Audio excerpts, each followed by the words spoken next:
Today we are going to compare these two SmallRig tripods. They're both aluminum tripods. They're just slightly different in what they offer and how they're made.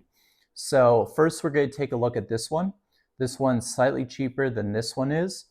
So this one has a level right here, a bubble level on the end, which is quite nice.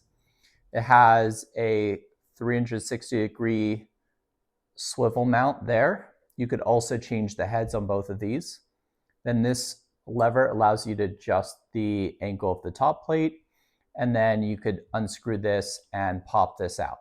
So really easy to use, nice adjustable legs with rubber feet. So the big thing for me on this one are these levers.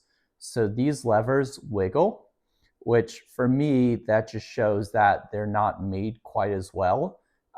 They're just a little loose. They're not quite machined as nicely. So on this one, it feels a little bit lighter. It just looks a little nicer, but also these levers are screwed in with little Allen keys, so they fit perfectly. There's no wiggle. There's little gaskets here. Same adjustments.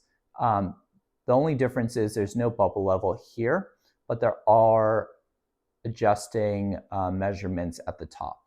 Same 360 swivel on the bottom, but this one, again, just feels like it does turn and move so much smoother than this one does.